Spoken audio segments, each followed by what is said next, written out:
on some fancy system that Google have. Of course, So thank you, John. Nothing could possibly go wrong. Absolutely not. I'm very confident. Yeah. So I'm going to try and get you to your coffee as quickly as I possibly can. Because I'm going to bring maybe a very different perspective to the talks that you've heard so far. I'm here, I guess, representing an organization that is in many ways different from the groups that you've heard so far. So I want to take a different look at open data, harking back to a hobby I had when I was a teenager, when I was a student. When I was a student in the UK, I actually got a grant. I actually was given money by the government to be a student. I know that sounds strange now, but it was actually the case then. And at the end of my first year, at the end of my first term, I had some money left over. I had bought all the food, gone to the bar as much as I'd wanted to go to the bar, and I had some money left over, and I started to buy some hi-fi equipment. And I'm going to come back to the hi-fi equipment as a kind of analogy to how we might better make use of open data. But first, a little bit about me. As John said, I come from an academic background originally. I was a university lecturer, then worked for a couple of American software companies, worked for Ordnance Survey, the national mapping agency in the United Kingdom, before joining Google about 10 years ago. I'm also a lapsed pilot. I would love to fly airplanes more often, but it's quite difficult where I am in the UK, being close to Heathrow Airport, and they get very annoyed if you fly a little airplane too close to Heathrow Airport. But I'm here to talk about open data specifically, and I'm not going to drill too much into what Google does. John warned me very much not to advertise too much what Google does. But I wanted to pull up here the mission statement for Google, because I'm going to come back to some elements of this later on in the talk. Google's mission is to organize the world's information to make it universally accessible and useful. And like all good mission statements, there's probably nothing you could argue with in that. Of course, everyone has that interest. We're all here involved in creating or exploiting information. We want to make it more accessible and more useful. But I'm going to come back to that in a moment.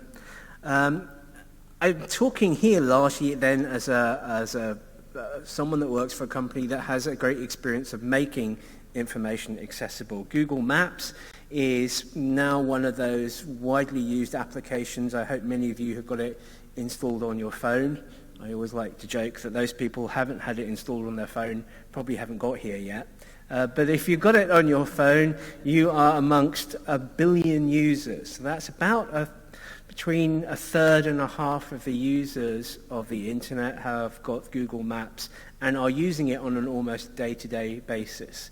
It's one of those things that has become, a tool that we use every day.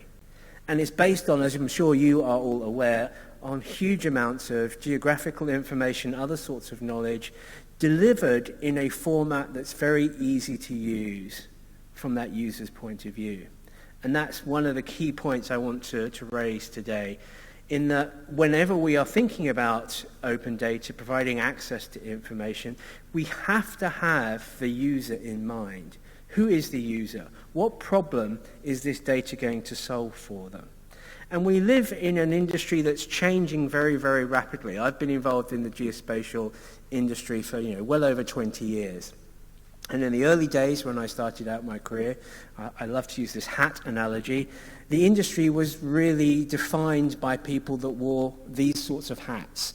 So plastic hats from a construction worker or for an engineer, or a military helmet that a soldier might wear. But our industry was largely defined on the needs and requirements of engineers, planners, the military.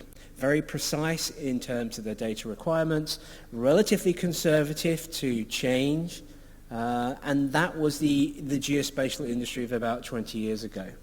About 10 years ago, people that wore these hats turned up. These are the hipsters. These are the people of the web who have a very different approach to data, much more loosely coupled, much less concerned perhaps about metadata and consistency. They just want to get things done.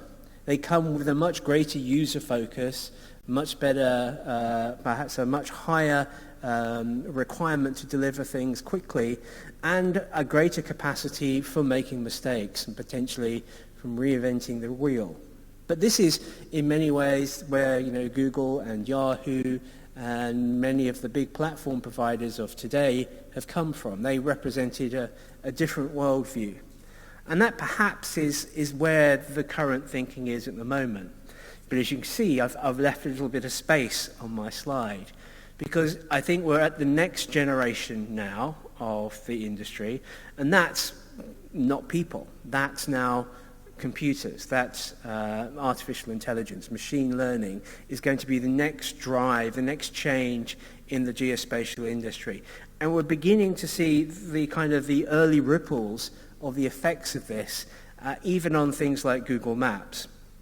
Now, people see things like self-driving autonomous vehicles, and we naturally think of these in terms of, they are powered by very complex, very high-fidelity geospatial data sets. And to a certain extent, that's true, but mostly an artificial intelligent car, autonomously driven, is an artificial intelligence problem. It's largely moving a car around and not hitting pedestrians, trees, bicycles. The only use of geospatial data for autonomous vehicles is just in navigation, in the same way that we might use a sat-nav in the car. This is really an AI problem. But AI is also appearing on things like Google Maps. This is Google Maps of where I live in southwest London. This is Teddington.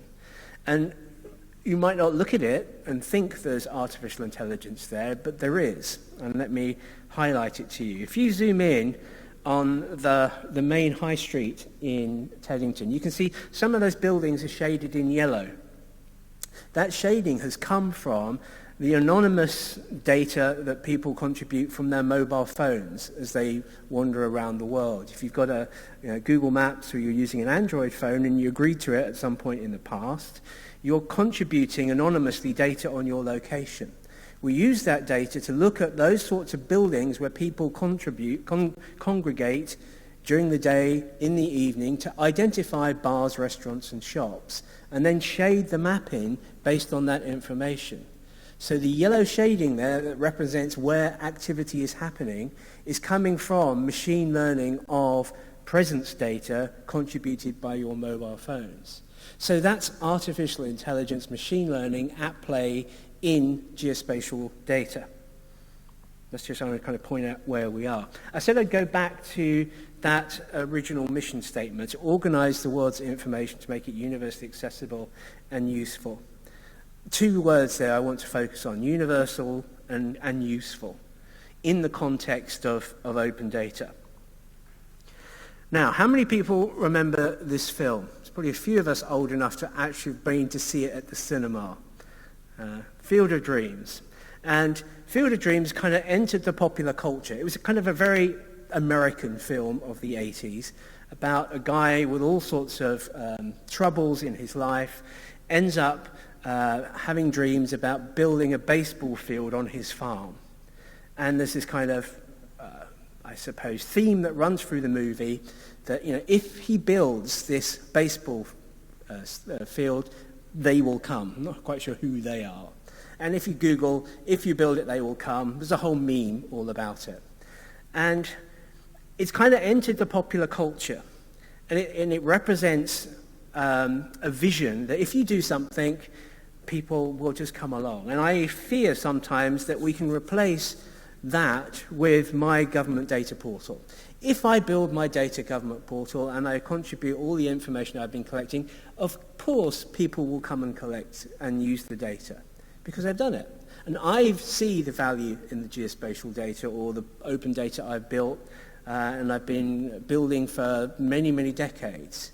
And all I have to do is put it onto the web and people will exploit it and everything will be happy. And you see this all the time. You see government portals popping up all around the world. Indeed, this is the government portal here for the city of Brussels, and there are many hundreds of data sets available on there. But just like the movie, if you build it, they will come, there is a problem. Because actually, if you actually look at the movie, this is a famous misquote. If you build it, he will come, is the actual quote from the movie.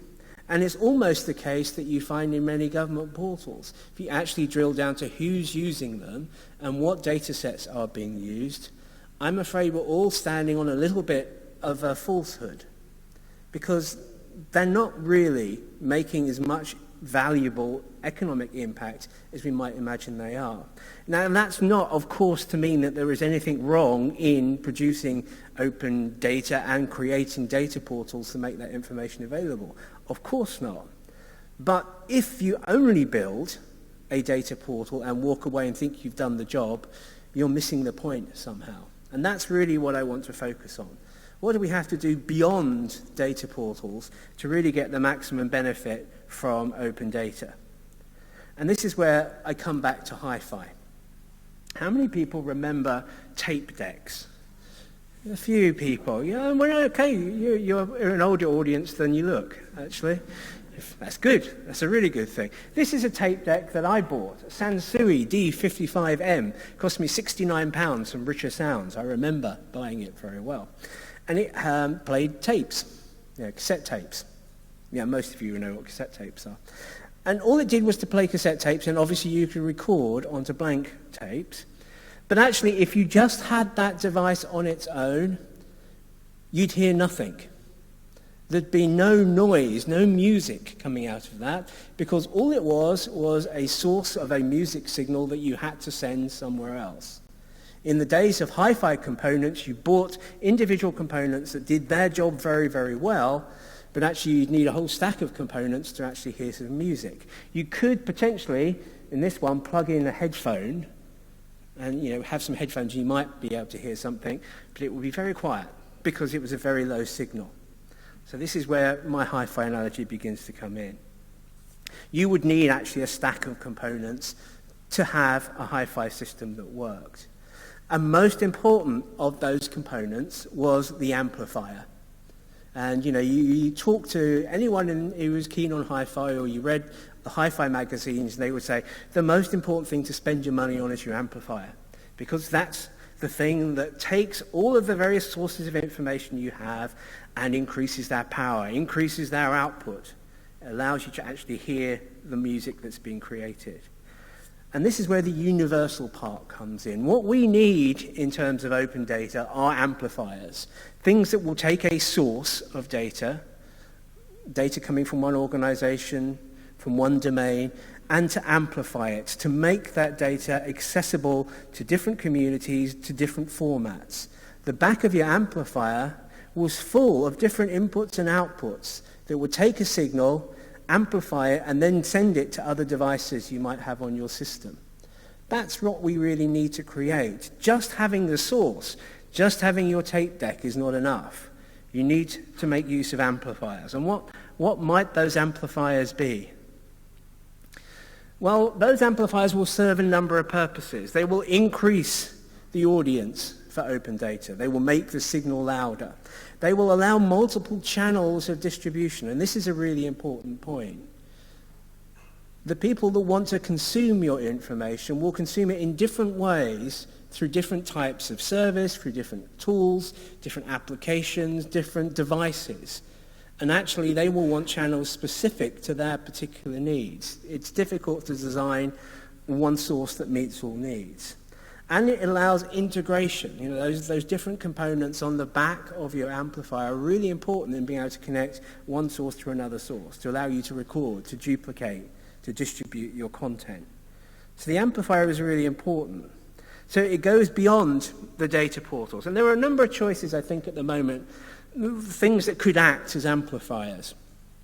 At the moment, probably the best amplifiers, and you've heard this from previous discussions, are these ideas of platforms, both those that conform to the web, but increasingly, and something that perhaps hasn't been mentioned so much, mobile devices. Mobile devices are the future of computing.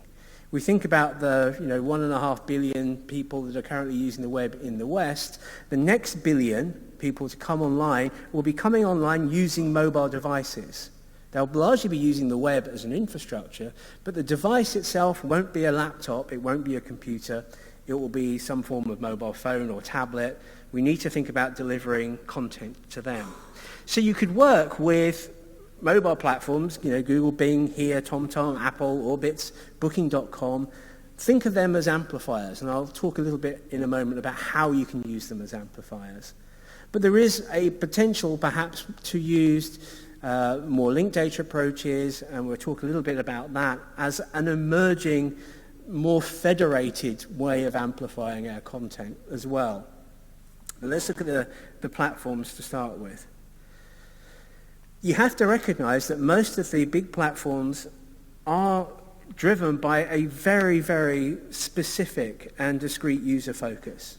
If you're a successful platform on the web, it means you've had a very, very strong user focus. Otherwise, you wouldn't be successful. And that means the needs are very much focused on not the people in this room, but your neighbors, your parents, your children, the 99.9% of the world that don't come to open data conferences. Those are our users. Those are the people that we need to be thinking about in terms of the ultimate end user for our services. It might be that as a data provider, you never directly meet their needs, but they are nevertheless the end users. And platforms think about that all the time. And because they're dealing with such large numbers of users globally, interfaces that are built, interfaces to open data, need to be scalable and robust. They must work all the time, 24 hours a day, 7 days a week, 365 days a year.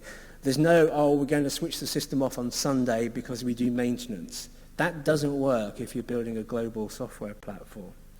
If you're making data available to these platforms, complex licensing is always an issue. We've heard this earlier. Hat tip here to the UK Open Government License. This is a great example. If you're looking at a robust way to license government open data, you can't go much wrong with that. And it might be that actually to make your open data available and accessible to platforms, you make use of intermediary data brokers, people that are specialists at taking data, manipulating it, and making it into a form that is more acceptable to the platform providers. Because a key point here is that you, as an organization that produces data as what you do, you shouldn't have to have additional costs added onto you to make that data more accessible to a platform provider. If there is a requirement, the platform provider will probably pay a data broker to do that manipulation for them. That's something that we at Google do currently for a number of different open data sets. We get them via a broker that does some manipulation of the data. You can provide data directly to partners. The rather blurry website there is the content provider portal that Google runs for open data providers in terms of spatial data, where you can upload imagery, transit timetables, and so on. So it's complicated, but there are a few key steps that you can make that will allow you to have your information across many of the platforms. So on Google, Bing, Apple, so on, they're there and available to you. And why would you do that? Well, let's give you an example here from Brussels. This is the Brussels Transit Agency, STIB. They provide the local buses, trams here in Brussels. This is their website. And of course, if you are a resident of Brussels, you'll probably know about this organization and you'll know that that's the website to go to. But if you're a visitor here on business or on vacation, you won't know necessarily that that's the place to go to. You're much more likely to use your phone, your mobile device, and want to get access to that same information using Google Maps or Apple Maps or whatever your tool of choice is. So that's why it's important for the agency here in Brussels to make that information available to the operators of those mobile services. Huge benefit, because that's where the user, remember the importance of the user, that's where the user expects to be able to get that information from. They don't know to go to a particular specialist portal to get access to that information.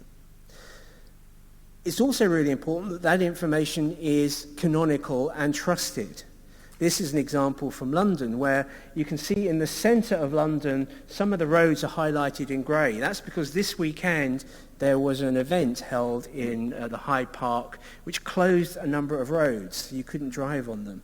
That information came from the Department for Transport and from TfL in London. So it's important that that information, if it's going to impact on people, is made available to them in a place where they expect that information available to them. But it's also really important that the information is established as coming from a trusted source. And that's a really important element as well. There needs to be that sort of trust and that chain of ownership from the public sector organisation that's producing the open data, working its way through to the customer, and the customer being able to say, oh yeah, that's coming from a trusted source. I know I can rely on that. And perhaps the most important benefit of providing information to platforms and using those platforms as amplifiers is that they get you to a much more diverse group of developers who build applications on top of the APIs that the platform providers have.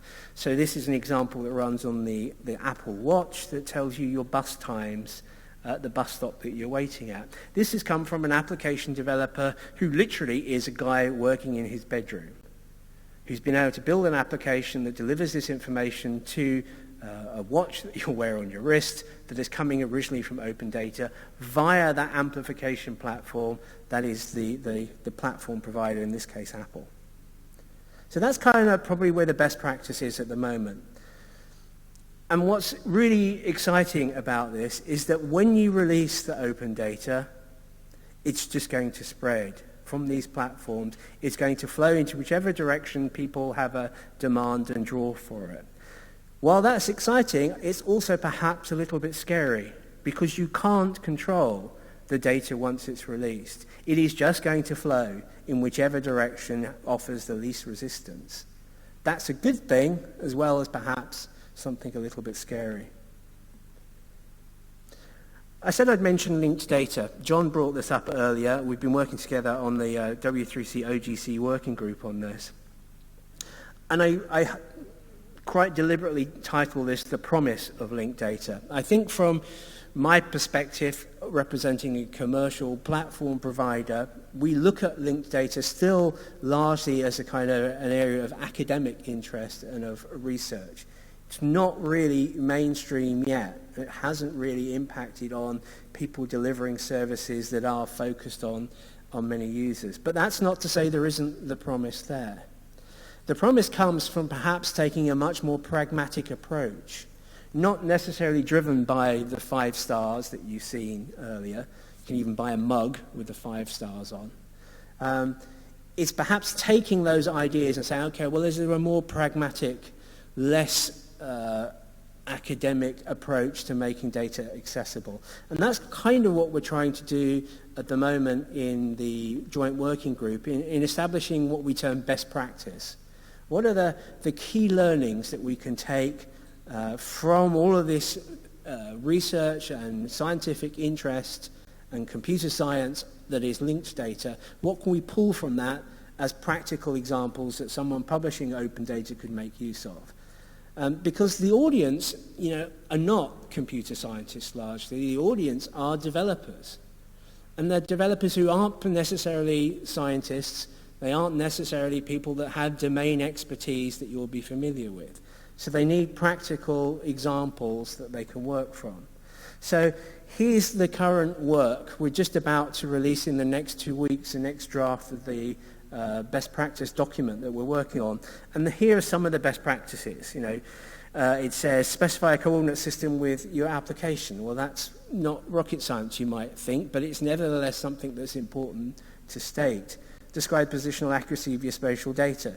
Use globally unique HTTP identifiers for the things that you're publishing. These, in many ways, don't sound like rocket science, but they are different in many ways to what we've traditionally done in the geospatial world. Very precisely saying, for the geospatial data set you've got, publish it at the most granular level you possibly can and identify at that granular level each feature that you publish. That's really important. And this, I think, is an alternative to that kind of a the software platform approach that I've been talking about. Fundamentally, it's something that is more federated and therefore more scalable, but it still is work in progress. And I think at the moment, it's really important that if you're publishing open data, you exploit those platforms that are out there, keeping in mind this linked data route is going to be something that fundamentally does become more important. My final point, and perhaps this one is in many ways the most difficult one to make, is this. Remember the mission statement, make data that is universally accessible and useful. This is, again, for historic purposes, a record shop. This used to be somewhere you would go and buy gramophone records. Gramophone records were large kind of circular pieces of vinyl that had music recorded on both sides as grooves, and you play them on a turntable. That's for all the young people in the audience. Now, although, of course, the young people are now hip and they're coming back to records. But the thing about records and record shops were the records themselves, the signal that came off a record was very, very low. You needed 2 amplifiers to make use of a record to listen to it. But the most important point here I want to make is about the record shop itself. For those of us that can still remember going to record shops, they used to be great places to go and just spend some time, because you'd be able to wander around and look at loads of obscure records that you knew you would never listen to, you had no interest in. Much of the open data that we publish today is like the Albanian jazz section in a record shop. It's not particularly interesting to most people. That's okay. There are fans of Albanian jazz. That's great. They will listen to it. But just accept the fact that you may only sell 2 albums a year of Albanian jazz, and you're going to sell many, many more albums of, I've got no idea who's popular now. Should I know. Who's popular? Anybody know? This is the wrong audience, isn't it? Really the wrong audience. Beyonce, yeah. So it's going to sell far fewer than Beyonce.